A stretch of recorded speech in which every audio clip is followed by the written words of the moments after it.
Halo saya Ben Surya, selamat datang di segmen Mabes. Mari belajar saham. Di chapter 1 kali ini kita akan banyak bicara tentang wisdom.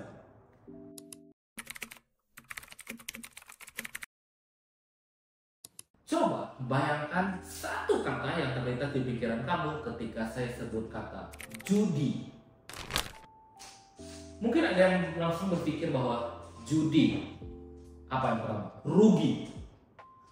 Hoki, keberuntungan, happy, atau kebahagiaan, atau kecanduan. Atau mungkin ada berpikir tentang sebuah pertaruhan. Atau mungkin Anda bisa berpikir tentang kasino, poker, bola, slot, atau saham. Yang jadi pertanyaannya, mungkin gak sih ada orang yang bisa kaya dari judi? Kalau menurut kalian gimana?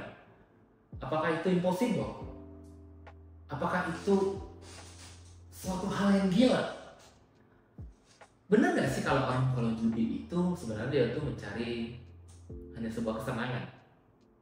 Karena yang dia cari adalah sebuah permainan untuk mengatasi rasa jenuh, rasa penasaran mungkin, atau hanya iseng-iseng.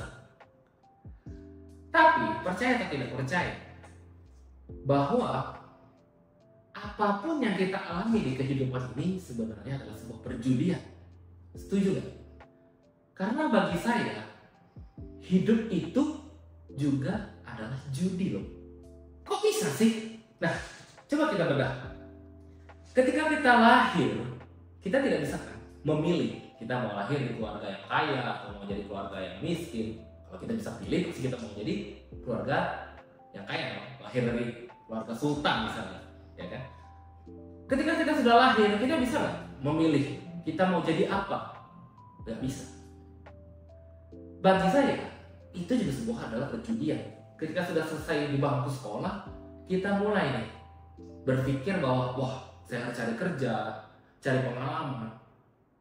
Itu juga semuanya adalah perjudian. Apakah mungkin tamat sekolah, tamat kuliah, kita langsung dapat pekerjaan yang kita mau sesuai apa yang kita cita-citakan waktu kecil? Mungkin nggak? Jatuh, bangun, gagal, pasti. Nggak ada orang yang baru kerja langsung wah sukses besar. Kalau tanpa privilege yang tadi saya bilang, lahir sudah kaya.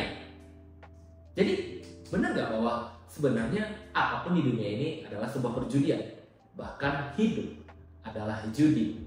Tapi saya akan ralat, sebenarnya di kehidupan kita ini bukan cerita tentang judi. Kalau judi pasti kita akan cerita tentang menang dan kalah. Oke, sampai kita kerja pasti kita akan menemukan namanya keberhasilan ataupun kegagalan, menang atau kalah. Tapi kita di sini akan lebih fokus bahwa hidup itu bercerita tentang peluang atau opportunity. Sebelum kita lanjut, saya mau bercerita tentang seorang teman saya yang bernama Markus. Jadi teman saya ini ceritanya sedang galau, sedang sedih. Baru saja diputusi oleh pacarnya. Dan waktu itu di era COVID, beliau juga di PHK dari perusahaannya. Bayangin, sudah diputusi pacar, diputusin dari kerjanya, dan dia juga anak rantauan. Jadi dia sebatang kara tinggal tanpa orang tuanya. Dia sangat pusing waktu itu. Dompetnya itu sisa 100.000. Dia mulai berpikir, wah kalau cuma 100.000 ini saya nggak kerja, mau cari kerja aja lagi COVID ya kan, nggak ada yang mau terima kerja, orang yang biasanya juga meninggalkan dia. Akhirnya dia stres, gimana mau cari makan? Akhirnya dia bertemu dengan seseorang yang memberitahu tentang sebuah website judi online. Anda sudah tahu dong kelanjutan ceritanya kemana? Ya, dia mempertaruhkan sisa uang 100.000-nya untuk iseng-iseng karena kawannya katanya berhasil ikut judi online, memperoleh keuntungan dari. Dia coba masuk ke dalam lingkaran setan itu. Apa yang terjadi? Uang 100.000-nya bertumbuh. Alias dia tenang. Wah, hoki mungkin. Ingat, yang namanya judi pasti ada namanya faktor beginner, ya kan? Ketika dia sudah menang, waktu itu dia menang sekitar 1 juta. Kemenangan awalnya, wah Apa yang dia lakukan adalah mulai ketagihan untuk melakukan judi. Nggak ada kerjaan. Semakin dia berjudi, maka dia bertaruh semakin besar. Dari 1 juta, akhirnya dia bisa menang 10 juta, hingga uangnya jadi 100 juta. Wah, Anda bisa bayangin sebahagia apa Markus waktu itu. Ketika dia sudah kecanduan, dia akan melakukan betting yang lebih besar. Anda tahu endingnya? Mulai di fase dia masuk ke dalam kerugian. Biasa, rugi sekali, 2 kali, cincai lah, judi lagi, bertaruh lebih besar lagi. Akhirnya kerugian demi kerugian si Markus alami, mulai dari uangnya yang ratusan juta kembali ke puluhan juta, hingga dia terlilit hutang. Apa yang dia lakukan? Bukan berhenti, cari pinjol. Sudah terjebak judol, sekarang dia cari pinjol. Akhirnya terlilit utang, nipu sana sini, minjam uang sana sini. Akhirnya utangnya di mana-mana, hidupnya bukan cuma bercerita besok mau makan apa. Besok dia sudah ngerti lagi mau ngapain, hidupnya lebih menderita. Dari cerita ini kita bisa ambil bahwa pesan moralnya apa?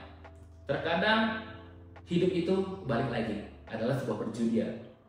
Dihadapkan ke dalam sebuah peluang, orang itu akan masuk ke fase yang namanya tamak dan rakus, alias tidak tahu diri. Awalnya kan cuma mau cari uang makan akhirnya terjebak di euforia kemenangan, akhirnya menjadi tidak puas, ingin lebih, akhirnya malah menghancurkan kehidupannya. Oke, dari cerita-cerita tadi kita akan masuk ke pertanyaan berikutnya dari saya. Apa sih yang kalian pikirkan ketika saya menyebut kata saham? Apakah kata-kata yang terpikir pertama di dalam otak Anda itu adalah judi? Kalau Anda memperlakukan saham seperti judi, gak usah saham deh, semua orang juga rugi. Setiap 8 dari 10 orang yang kita temui, kalau kita sudah sebut, lu kerja apa sih? Saham. Langsung diketawain, pasti bilang, rugi tuh, judi tuh. Kalau kita memperlakukan saham itu seperti judi, berarti tidak ada bedanya antara kita dengan si Markus tadi. Tahu dong Markus, manusia rakus ya kan? Kalau kita cuma memperlakukan saham seperti tadi, perjudian, kita hanya dengar kata orang, kayak tadi si Markus cuma dengar kata temannya. Dia hanya ikut-ikutan. Dia hanya mengandalkan apa? Faktor keberuntungan, beginner lah. Sempat ada fenomena di era COVID kemarin, semua orang mendadak saham, ya. Semua orang jadi buka akun saham tanpa dia tahu saham itu apa sih. Gitu. Ibaratnya hari itu monyet aja, sembarangan klik buy itu pasti cuan. Karena tadi faktor yang namanya keberuntungan atau faktor momentum juga. Ketika market sedang rebound atau marketnya sedang balik arah dari turun dalam menjadi sebuah tren kenaikan. Tapi tentunya kalau kita cerita tentang saham, kita bukan cerita tentang judi dong. Kita kalau cerita tentang saham, kita akan cerita tentang sebuah yang namanya bisnis. Nggak ada bisnis itu naik terus atau turun terus, pasti akan ada kenaikan setelah penurunan dan akan ada penurunan setelah kenaikan. Ketika marketnya kembali balik arah, lihat banyak sekarang orang yang sudah kembali menjadi rugi, yang dulunya wah happy cuan puluhan juta, ratusan juta, bahkan miliaran, uangnya kembali sekarang nol. Apakah itu judi? Exactly yes.